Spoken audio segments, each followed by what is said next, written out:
வாங்க இன்னைக்கு ராகி பணியாரம் எப்படி சுடலான்னு பார்க்கலாம். அதுக்கு நான் ராகி மாவு எடுத்துட்டேன். அதுலேயே நான் உப்பும் சேர்த்துட்டேன். ஏன்னா நம்ம இதுக்குன்னு தனியாக சட்னி எதுவும் செய்கிறதில்ல, தாளித்து விட்டுறதோட சரி. இதையே கொஞ்சம் கொஞ்சமாக தண்ணி சேர்த்து கட்டி இல்லாமல் நல்லா கரைச்சி எடுத்துக்கலாம்.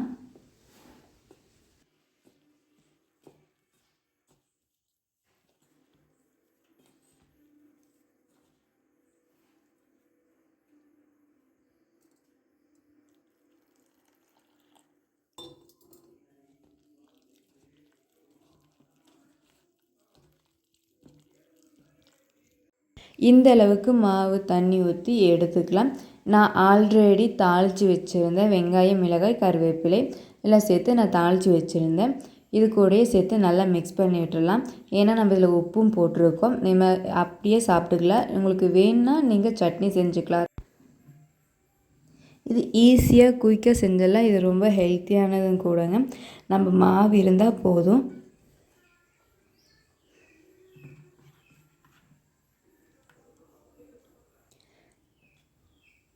அவ்வளோதாங்க, நல்லா மிக்ஸ் ஆகிடுச்சு. நம்ம இப்போ பணியாரம் சுடுறதுக்கு ஆரம்பிச்சிடலாம். பணியாரத்துக்கு எல்லாம் எண்ணெய் ஊற்றி வச்சுருக்கேன்.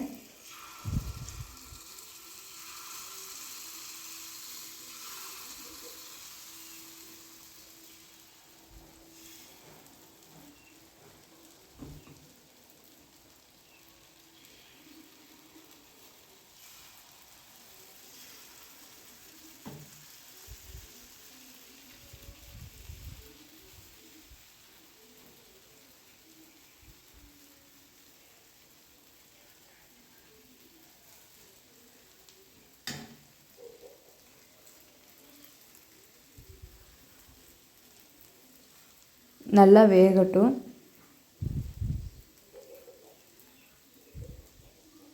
நல்லா வெந்துருச்சு பாருங்கள். நம்ம திருப்பும்போது அப்படியே அதுவே தானே திரும்பி வருது. நல்லா வெந்துருச்சு. இதை நம்ம திருப்பி போட்டுக்கலாம்.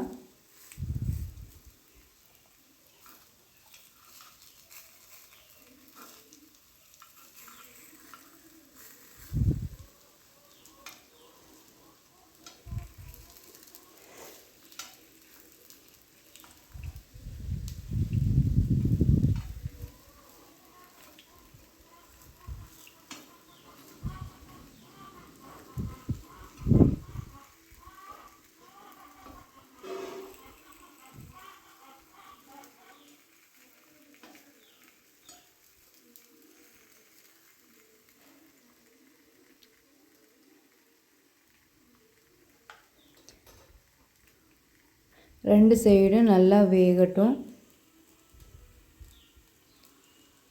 ரெண்டு சைடும் நல்லா வெந்துருச்சு. நம்ம அதை எடுத்துடலாம். அவ்வளோதாங்க, பணியாரம் ரெடி ஆயிருச்சு. அப்படியே சாப்பிட்டா சூப்பராக இருக்குதுங்க. நீங்களும் இந்த மாதிரி ட்ரை பண்ணி பார்த்துட்டு எப்படி இருக்குதுன்னு எனக்கு கமெண்ட் பண்ணுங்கள். இந்த வீடியோ உங்களுக்கு பிடிச்சிருந்தா லைக் பண்ணுங்கள். நம்ம சேனலை சப்ஸ்கிரைப் பண்ணிக்கோங்க. உங்கள் ஃப்ரெண்ட்ஸ் அண்ட் ரிலேட்டிவ்க்கு ஷேர் பண்ணிக்கோங்க. தேங்க்யூ.